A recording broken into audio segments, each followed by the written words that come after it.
Hey, y'all. How y'all doing? My name is Stuart Davis, Flawed Man of God, and welcome to the show. I am a humble parishioner at a small church just outside of Richmond, Virginia. I'm not a pastor, not a biblical scholar. I haven't been to seminary. I'm not here to try to get you to join my church or donate to any special cause. What I'm here to do is talk about God, talk about Jesus, talk about the Holy Spirit, talk about the Bible, talk about Christianity, talk about a wide variety of different topics, issues, and current events, and give you my perspective on them. One that I think is reflective of your average Christian guy. I've been a Christian all my life, 42 years, non denominational Protestant. I don't subscribe to any particular doctrine or denomination. I'm just in the Word daily, trying to do it better each and every day. Sometimes I'll get it right, other times I'll get it wrong, but no matter what, if you are watching this stream, if you are hearing my voice, you can count on getting my honest takes on whatever it is we are discussing. So, if you are somebody who is new to Christianity, if you are at that point where you feel ready to believe, you want to take that next step, but you're hesitant, not sure. You want to you might want to go to church, but you're apprehensive about it. You're doubtful. You think that there's something missing in your life. You think it's Jesus.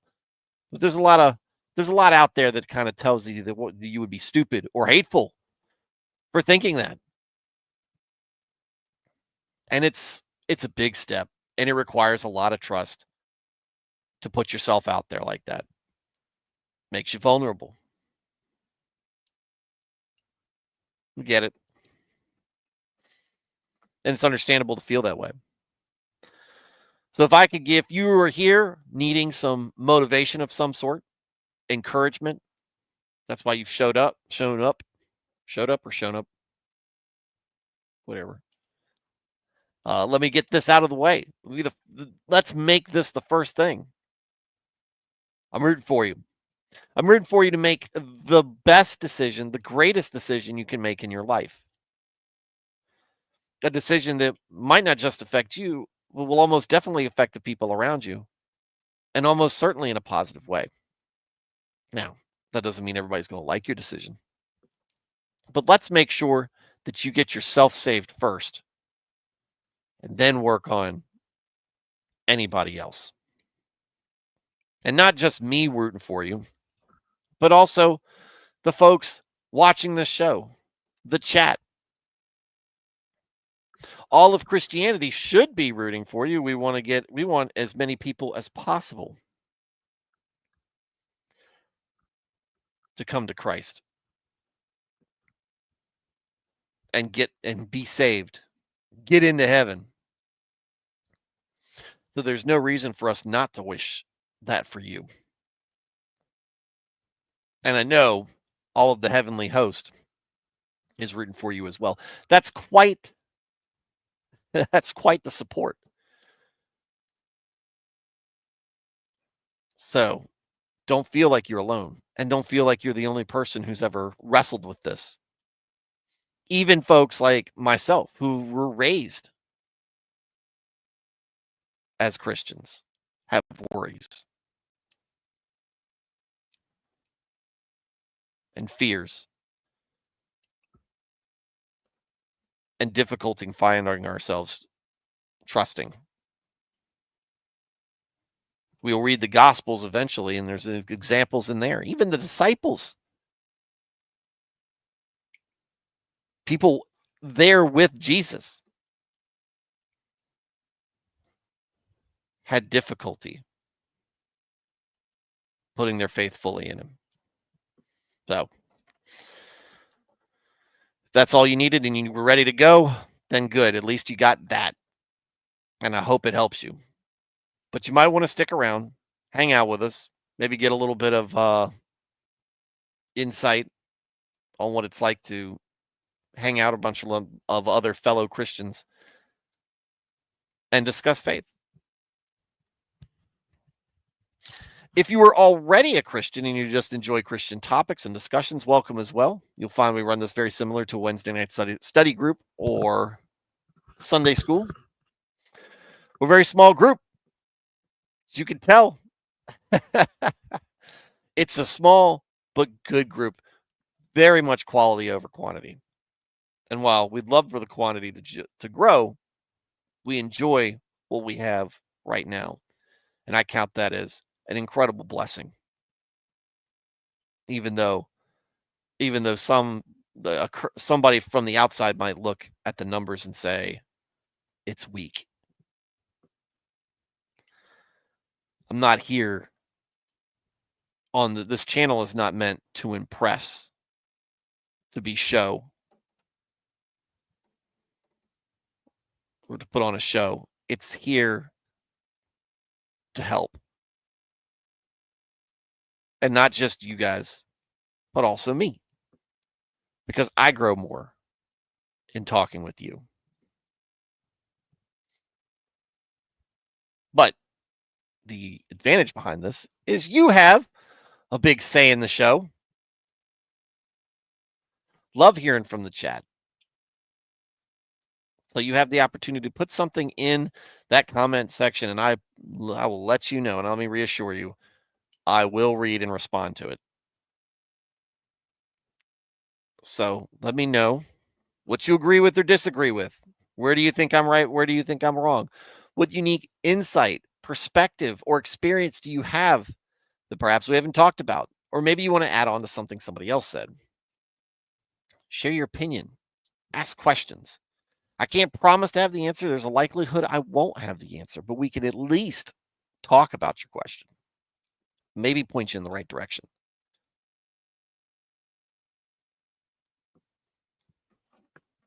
Maybe point you in the right direction. Somebody in the chat might know. And there you have it. Let's get into the show. Look, we've been existing in the 20s and 30s, and right now it is 50. It was in the high 60s today. My sinus is about to explode. Got a headache. They ain't stopping me from streaming. But it will make me slower. Probably. And since I already operate a little slow on this channel, please bear with me. All right. How's everybody doing? Y'all having a good night? Thad the Man is here. He's first.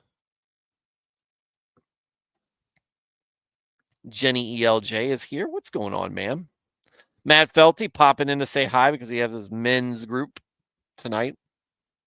Thad, you were asking what kind of group? That's a men's study group, if I understand correctly.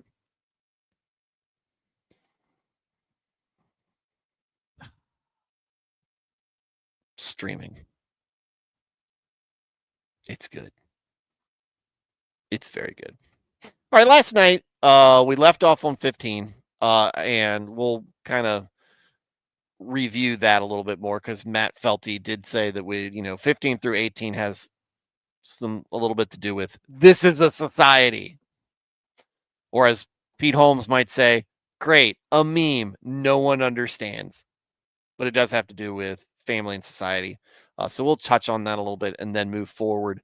Hopefully get through 10, but it will cover at least 5 tonight, I think. So with that said, let's get right into it. I've got that ache and pain behind the eyeballs and right there about the ears. So may the good Lord give me some relief. And may he guide us through these words of wisdom. So we left off on 15, the rod and reproof, godly instruction, give wisdom, but a child who gets his own way brings shame to his mother. We talk about it's discipline, right? What's going on, Veritex? Low yourself. How you doing?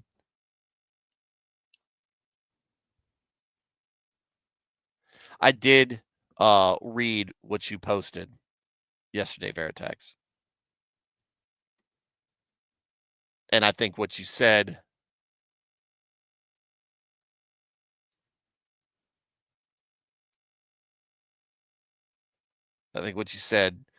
to your daughter was pretty good.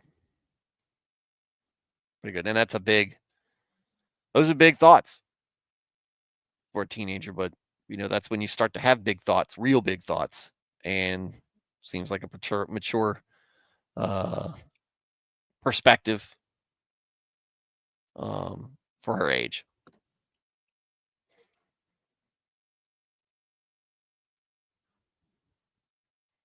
Oh, he did. He used Proverbs.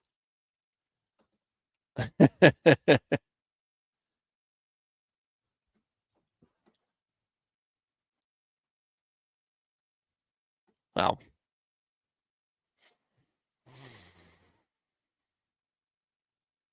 And I think your advice was well given. Always good to say big things like that where it's not in the moment. Always good to kind of think on them. Maybe plan it out. Maybe go, look, if I don't find the right way to do it, maybe now's not the right time.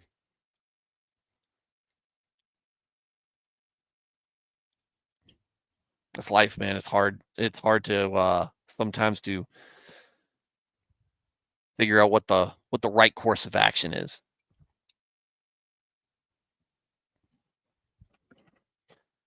But it won't be the first time that she'll be met with a dilemma, an important one.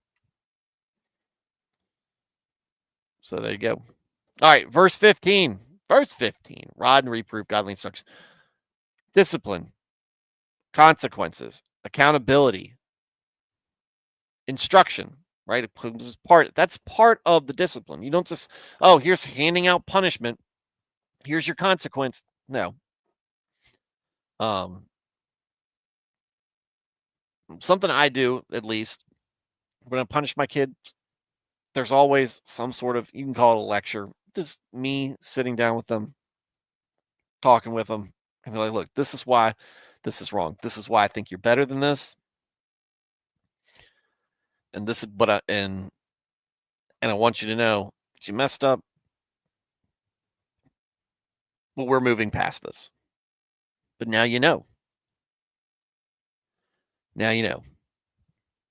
There's always instruction that goes along with it.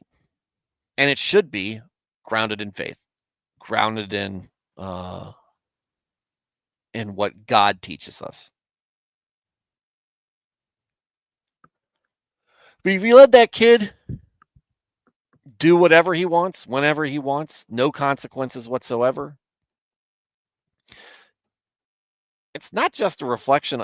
It's actually generally not a reflection of him or her as a kid. It's a reflection on you as the parent, which is why this brings shame to his mother, right? Because who's usually watching the young kids?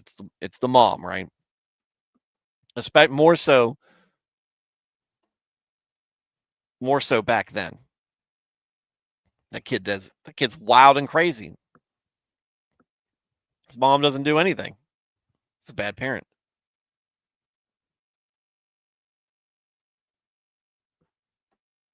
And that still kind of is the viewpoint of a lot of people these days. If you see a kid who is misbehaving, you blame the parents.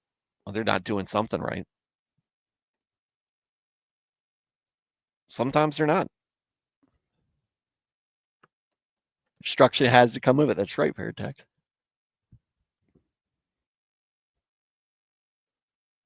Doesn't mean you can't drop the hammer hard and fast. Sometimes you got to. And you should know your kid well enough at least to know what punishment is effective and what isn't. That's why people say when I meet people who are staunch supporters, you've got to spank your kids or you can never spank your kids. It's like, depends on the kid. Kids respond differently to different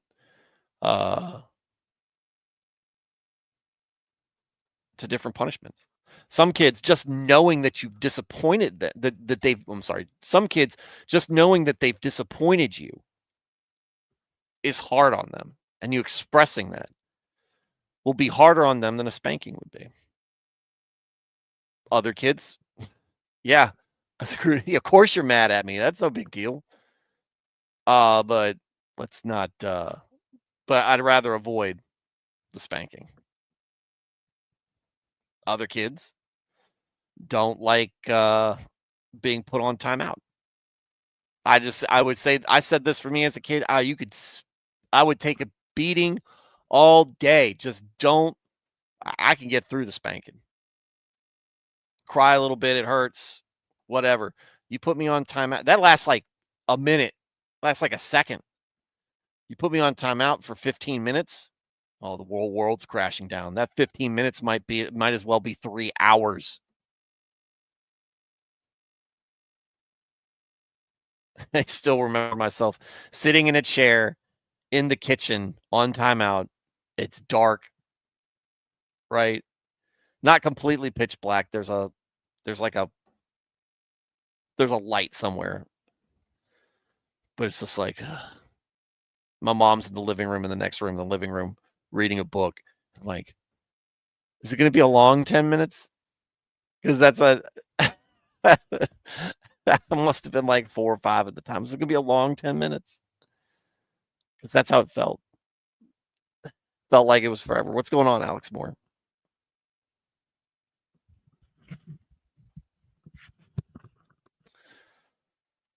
I'd take a spanking all day. Even the one where it catches you wrong and you lose your breath because you're crying so hard. So, my kids, I don't think spanking's not what's effective with them or effective with them. I know where it goes, what hurts them. I know what gets their attention. I know what they want to avoid. And you work on that. You dole that out. And then, like Veritax said, instruction.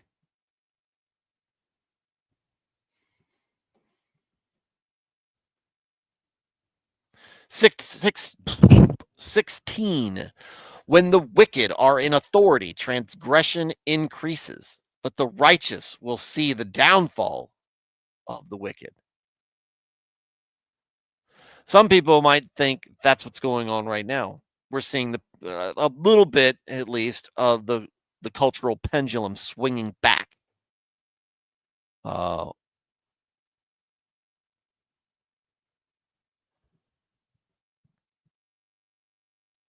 don't know. We're getting away from some of the weirdness. Some of that stuff is being dismissed. But how far will it go? Will we overcorrect?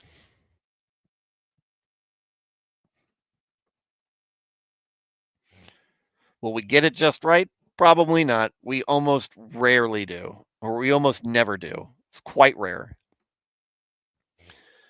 But it's worth praying over.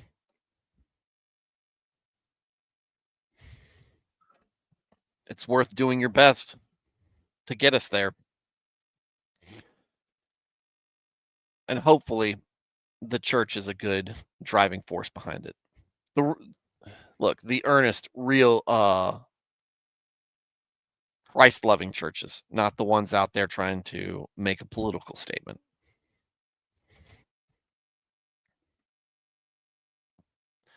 James says, consequences, I was told. Lol. I remember timeouts. Lol. That's it. Yeah. Yeah, for me, like I got it all. But I was mostly spanked. What's going on, Alias? Glad to have you here. We just started the readings. We just went through the first verse for tonight, so you're not that late. Got mostly spankings. I knew it was coming. I don't resent my parents for it. I don't think I was abused for any means. cause and effect, consequences for actions. Screw around and you screw around, eventually you're going to find out.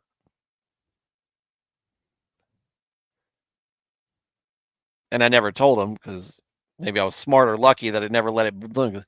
I hated. I don't know how they didn't pick up on it though. I hated timeout. And maybe it's because I whined so much, they just didn't want to deal with it, but I wouldn't care if I tell my kids, like, "You keep talking, just gonna add to the time."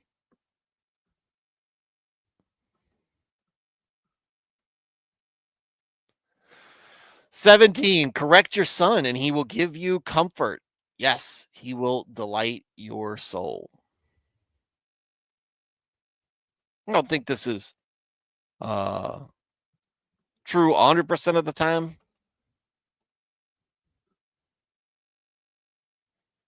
but I think that's the goal. I think that's where we should be trying to get striving to be, and I think a kid with a good heart will respond in this way. Correct. Not abuse, not beat down, not demoralize. Correct. Instruction.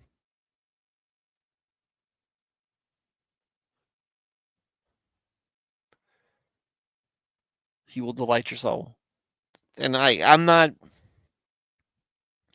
I've been looking back on it lately, especially we've been going through, you know, my son moving from fifth to sixth grade, um, and my daughter progressing through school. My youngest is, uh, my youngest, she's just getting bigger, but I haven't gotten to that point where you see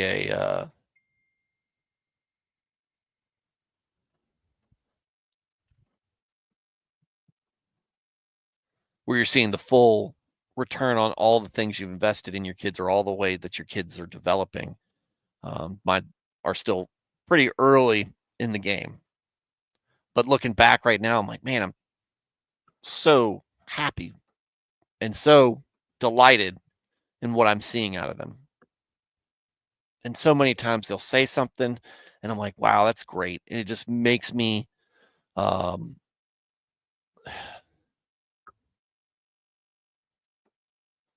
it makes me go, man, these kids are so much better than me. um Saying they're smart or whatever, they did I say these things when I was a kid? I guess it doesn't matter. It matters what they're saying. But I see what they're saying, I'm like, man, this is good. This is good track. They get it to a degree, as much as I feel like they can, maybe more so than I could have expected them at that age. And maybe that's because of what I'm how me and my wife are raising them. I don't want to get too sure of myself, but I feel like I'm doing okay.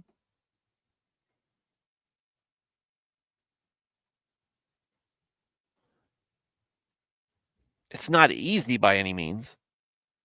I don't feel like I got a firm grasp on it, but I do have a level of comfort.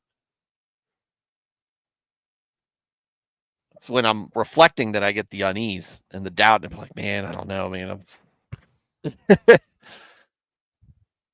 Hope I'm doing all this right. I hope I'm setting them up for success and not failure. But I try to make sure I correct, not just correct and say, this is wrong, but the why behind. This is right. Why? Even beyond just that, when talking about God, we believe in God. Why do we believe in God? Here. And as a result, my kids, I feel like as part of the result and part of their eagerness to learn and their uh, great hearts and desire um, to be Christians, that they were baptized as young as they were.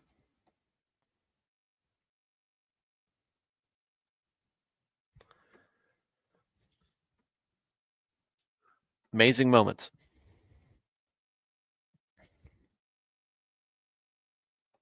So I can tell you, at least from where I am at as a parent, correct your son and he will give you comfort. Yes, he will delight your soul. Think that this is something that I've seen firsthand and enjoyed, and hopefully will continue with all of my kids.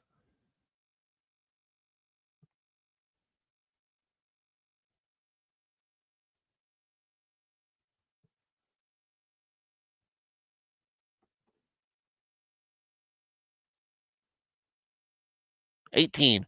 Where there is no vision, no revelation of God and his word, people are unrestrained. But happy and blessed is he who keeps the law of God. Anarchy.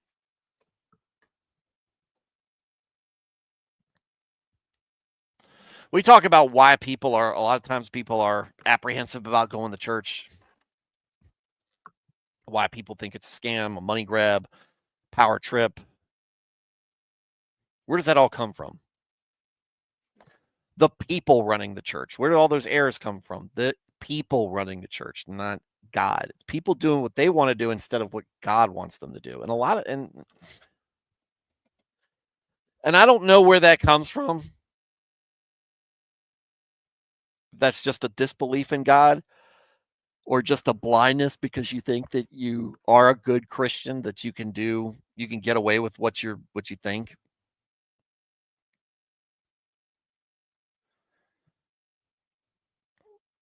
But if you're not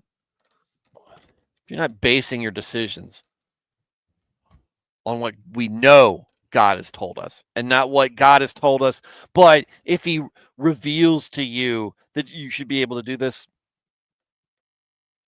God doesn't contradict himself. The Bible doesn't contradict itself. Truth is constant, steady, unwavering, unchanging. It is.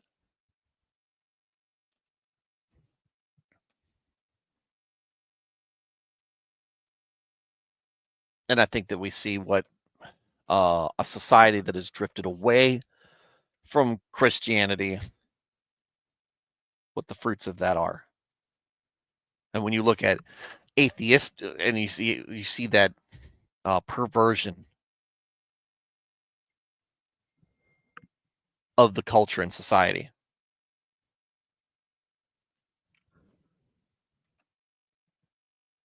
And then if you go to like strictly atheistic communist countries, you can see the lack of concern for human life, period. Same thing in Hindu cultures.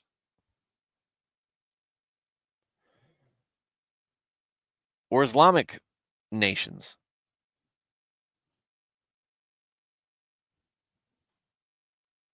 Or in pagan beliefs.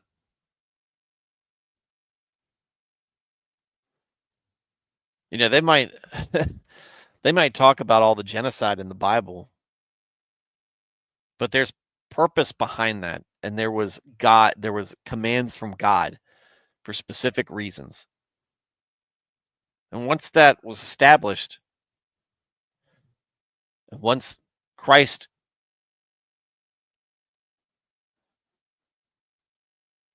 gave his sacrifice, we moved away from that.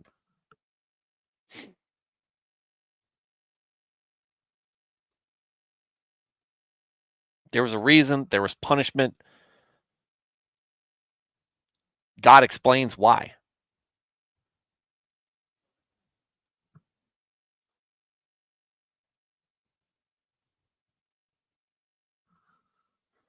But when you see the blood sacrifice, when you see the segregation of people,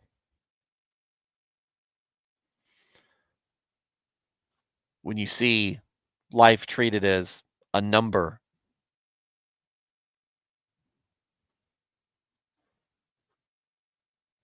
and a thing without much of any value unless it produces something for the state, and you understand why Christianity pretty much stands alone when it comes to the sanctity of life.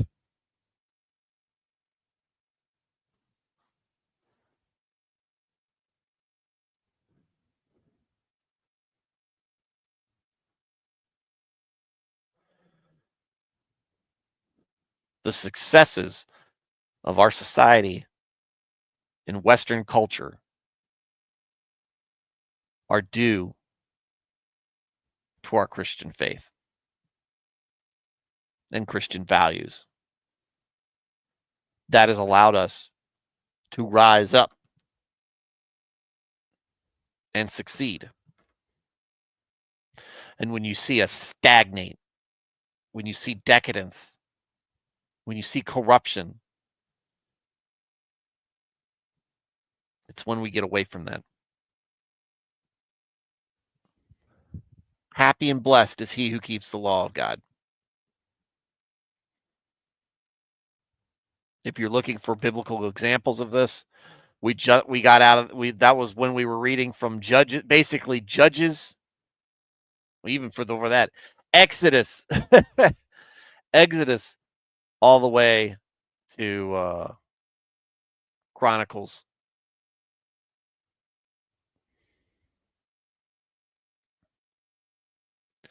A servant will not be corrected by words alone, for though he understands, he will not respond or pay attention. Yeah. Make an example, through some punishment, action. Right? We don't just believe in this scripture because it's written down. There's action behind what God did and what God does, what he will do. There's always action behind it.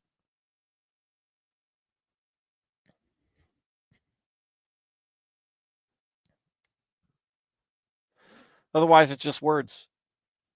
Otherwise, you're just the UN issuing a strongly worded statement of condemnation on whatever nation that is committing some real or imagined atrocity, who does not care one bit what the United Nations tells them. They never have, they never will.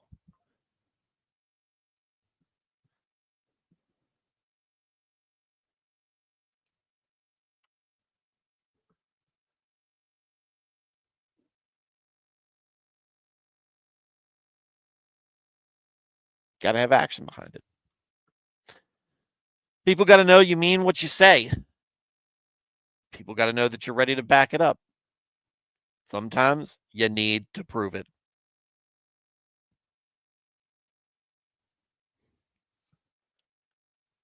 Do you see a conceited man who speaks quickly, offering his opinions or answering without thinking? There is more hope for a thick-headed fool than for him. Conceit, worse than stubbornness. I think stubbornness is what I'll put for thick-headed.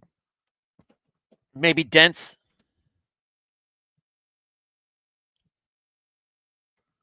Pride, worse than stupidity.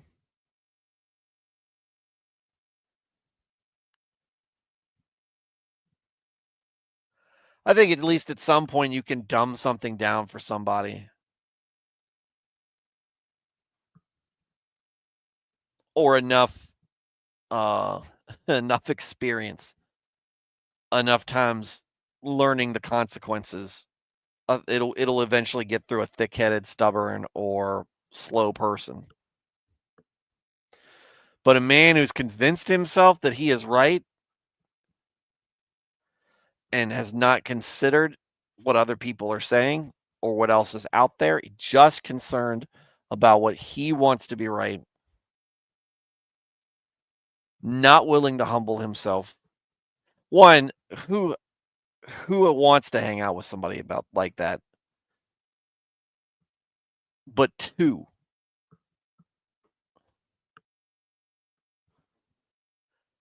they're never going to learn.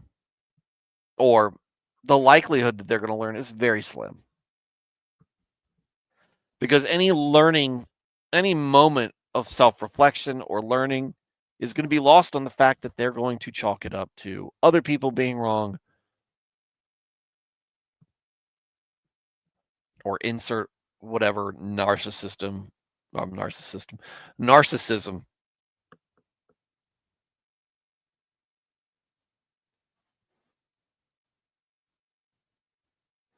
will smooth over any possible doubt in themselves. It's a lack of humility.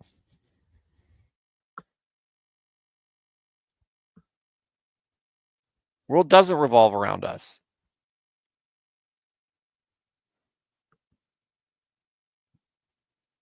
I think we could drive all the way to the end of the chapter tonight, I think. He who pampers his slave from childhood will find him to be a son in the end. I've been confronted with this twice in the last 7 days. I think it'll be 7 days. Where it talks about where somebody has mentioned slavery in the Bible. E.L. Jones, the pastor at the church I'm attending, he said that the Bible condemns it. I disagree.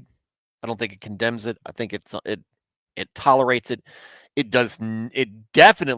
certainly does condemn slavery in the most practical example we have in U.S. history, and how slaves were treated and traded and basically used as equipment, property, objects, instead of human beings also created in the image of God.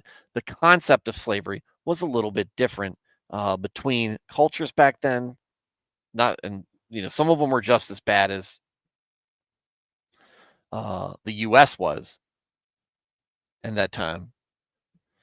Others had a different concept. The way that the Israelites had slaves was very different. You're right. Just treat the slaves right. There are rules for it, but basically, when you say it's like, look, you are responsible for this person. You get to tell them what to do. They have to follow what you do. You are their master, but you have to treat them like a human being. There's expiration dates on when they have to be released.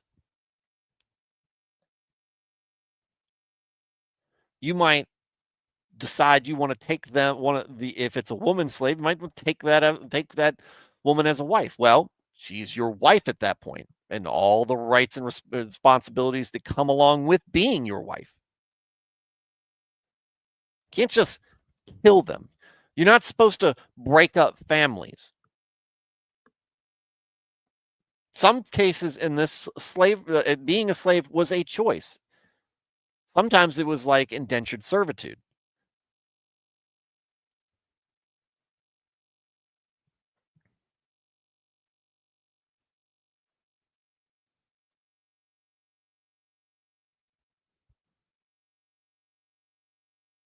They weren't just sit there to be beaten all the time. They weren't just your personal punching bag. It wasn't your personal harem.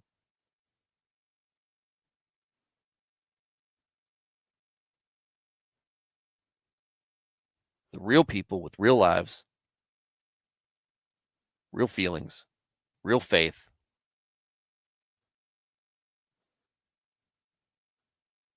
And it was on the person in charge of them to make sure that they were fed, to make sure they're to look after their well-being.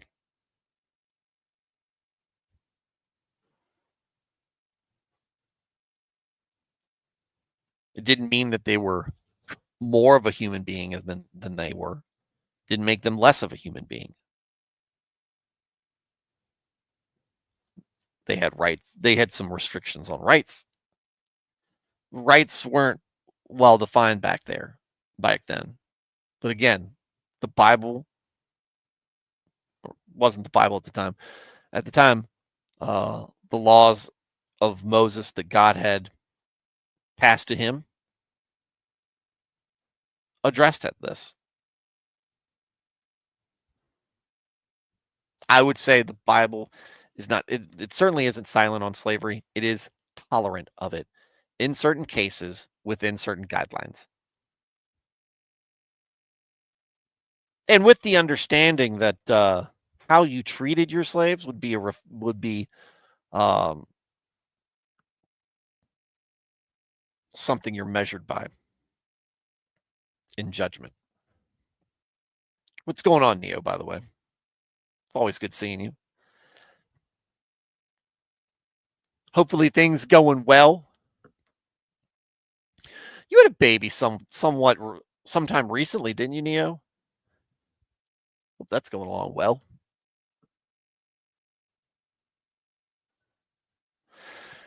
An angry man stirs up strife, and a hot-tempered and undisciplined man commits many transgressions. I think we talked about this earlier. That's what I thought, Neo.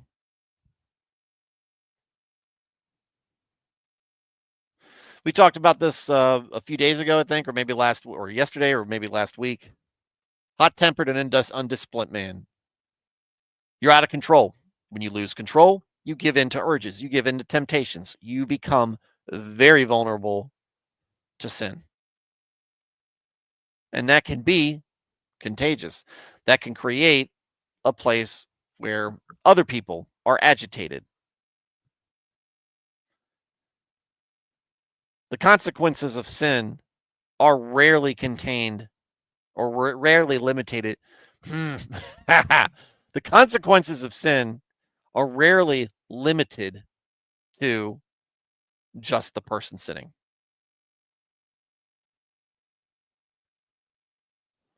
People around your addiction, alcoholism, go drunk driving, you hit somebody, other people have now faced consequences for your sin.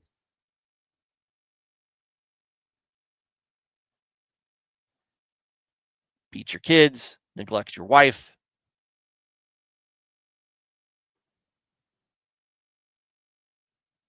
Other people paying the consequence for your sin. And that creates strife. Whether it's a tragedy, an immediate tragedy like a car accident, drunk driving incident, or it's a long-term tragedy, a long enduring tragedy like a childhood spent enduring a violent alcoholic as a parent.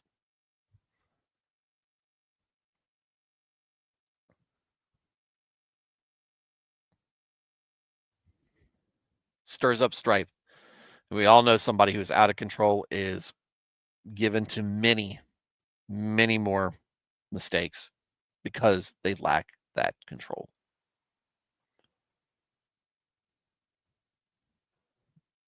So much of our own sins are committed because we can't dominate them. We can't master them. We don't have control. We don't have enough control over ourselves.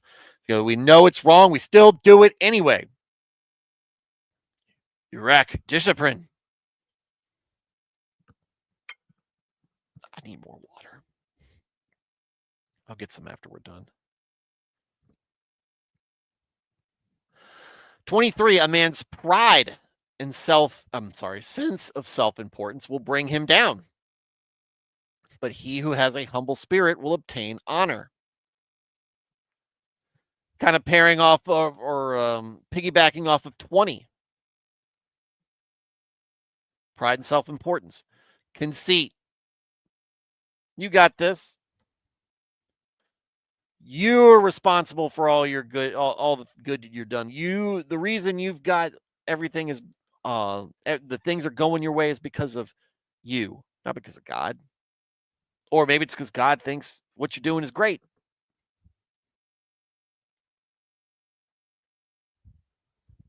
God needs you, right? Needs you to do that stuff. So he'll let you get away with some things. I wonder if that goes. I wonder if that's what goes through the minds of a lot of mega church pastors or big name pastors, celebrity pastors, whatever you call, when they decide to give into sin, um, particularly ones involving greed. I can skim a little of that money off the top.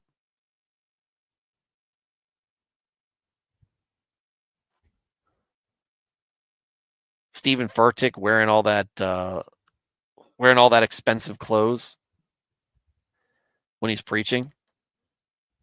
Hoo-wee. Kenneth Copeland. Of course, those guys come across, especially Copeland, comes across as a real shyster.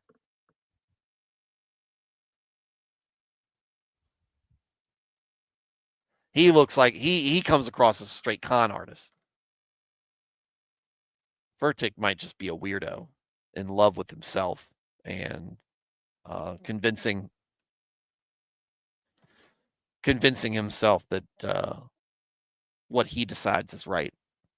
And hey, pride and sense of self-importance will bring him down. But he who has a humble spirit will obtain honor. Yes, Neo, God is rewarding me for spreading the word. Or I have earned this for doing so much.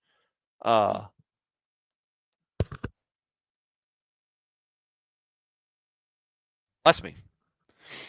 God won't mind if I do this. God will allow me to indulge in this a little bit because I've done so much good for him. And you wonder why the Calvinists believe in total depravity.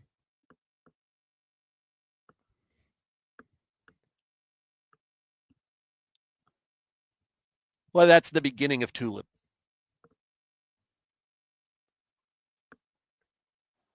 He who has a humble spirit will obtain honor. How many people have you known that you have respect for because they do it the right way? They do the right thing and they do it the right way for the right reasons.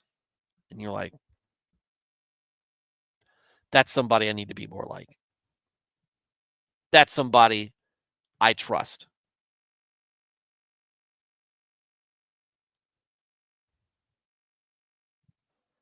That's somebody I want on my team.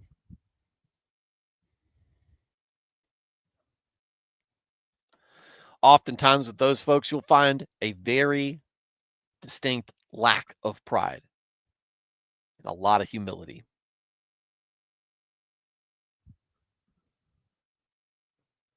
Now, don't mistake pride and self-importance with certainty of purpose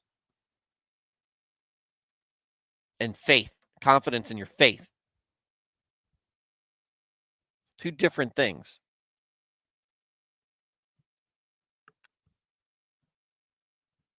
I think it's easy to, especially the more you grow in popularity, the more you grow in influence and everything, the more that becomes difficult.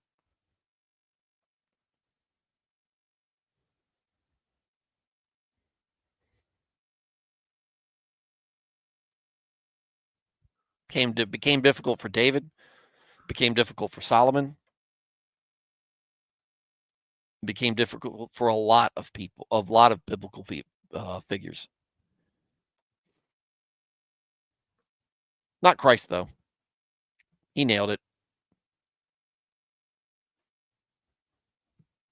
24. Whoever is partner with a thief hates his own life. He hears the curse when swearing an oath to testify, but discloses nothing and commits perjury by omission. Lying by omission is still a lie. It is still false witness.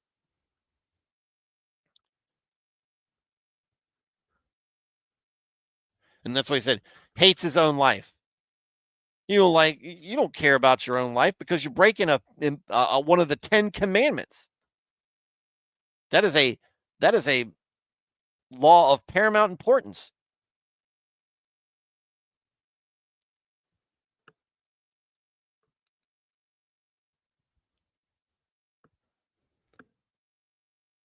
You don't want to narc them out? Your decision. But who has priority in your life? Your partner, the thief, yourself, or God and his commands? It might not end well for you, might not be, or might be good for your long-term health on this world if you're a narc, but you shouldn't have done the crime in the first place. And telling somebody, I don't know, when you do, is a lie. Or when you tell them some things, but leave out other things that you know they want to know, that's a lie.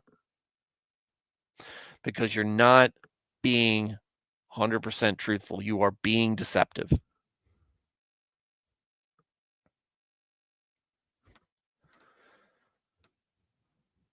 The fear of man brings a snare. Where's my snare?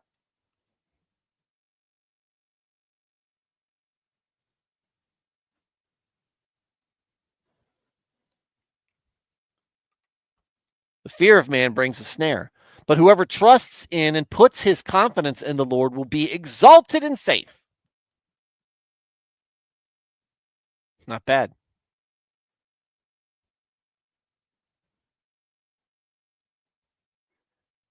People will let you down. People will hurt you. People will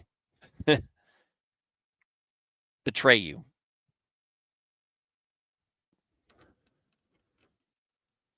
But not God. Not God. Because in the end, there's reward. In the end, there is justice, there is promise, there is salvation available.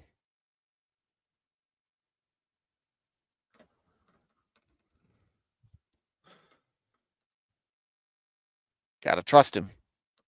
Got to put confidence in him. And you've got to, that trust extends to how you conduct yourself.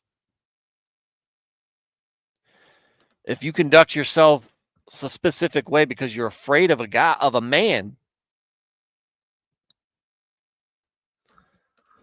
that'll trap you. Got to love God more than you fear mankind. And while the likelihood that any of us are really put in a life or death position, life or death position like that, or a life-altering decision like that, relatively low. But would you make the right decision?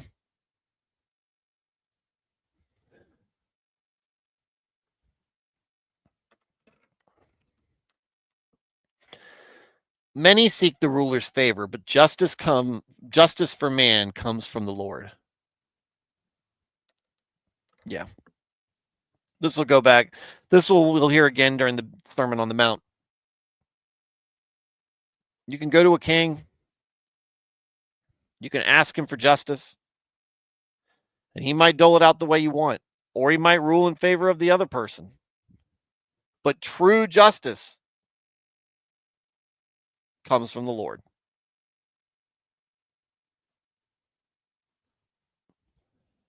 The real truth is known by God. Judgment is left up to God. Not you, not a ruler, not the person who you say harmed you. It's God.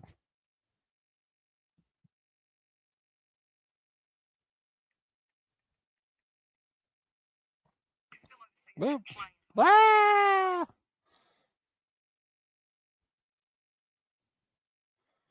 don't know why I got that notice the way I did. Weird. Oh well. All right, last one for the night. Last one for chapter 29. We move on to Proverbs 30 after this, which I believe is the last chapter of Proverbs.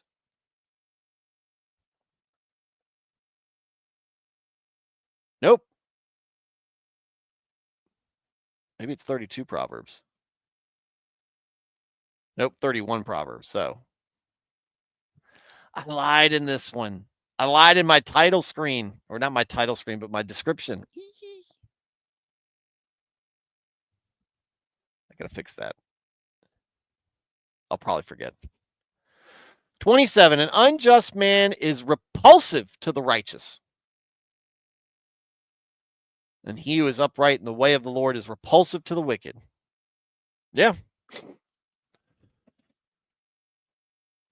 It's oil and water, guys. And you might be able to coexist with somebody who doesn't have faith in God. But when it comes down to it, your core values do not coexist.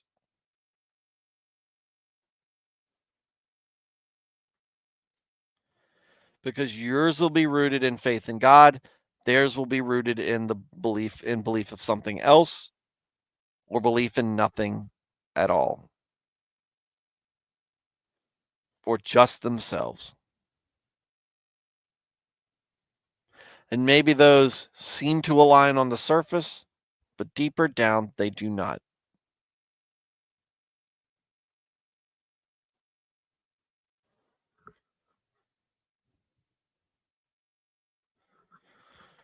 And when you get right down to the meat of the issues, that's where the repulsion comes from.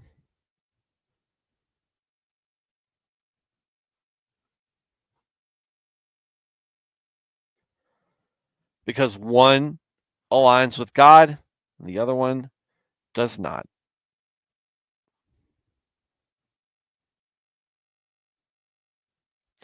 One is choosing to do the right thing, another does not. And they want that thing to not be considered the wrong thing. Or maybe they revel in it. Do you think that's compatible with you? Do you think it should be compatible with you? This proverb will say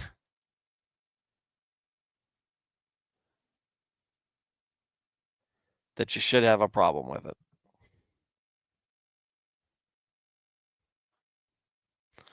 All right, that's our reading for tonight. Ooh, right at an hour. Not bad. So to Neo, Alias, Jenny ELJ, Alex Moore, Veritax, Thad, and Matt Felty, who is at his men's group. Thank you guys for being part of the chat. Neo, it's good to see you. Whenever you decide to drop in, I know that's rare. Rest of you guys I see pretty regularly. Yeah, I was glad you were able to get in here.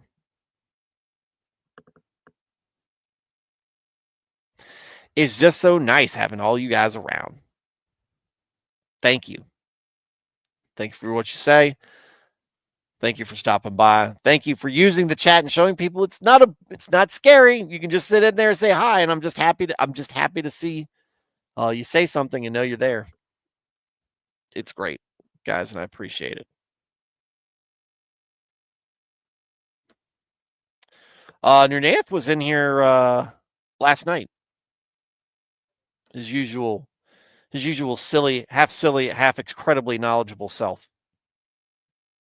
He was talking about checking out an Orthodox church.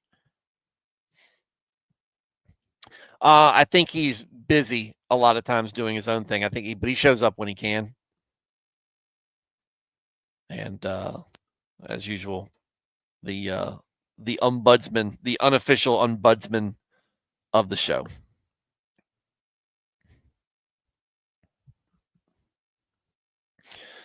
To everybody who is just listening and isn't in the chat, just want you to know you have an open invitation and my encouragement to join the chat, but I understand you might not want to. You might not be able to. But I am glad that you found a place that you can listen and feel good enough about it to come back for more. To everybody catching me on replay, first off, thank you for watching. Second off, sorry that I missed you. I hope to catch you live sometime soon. Everybody, have a good night and God bless.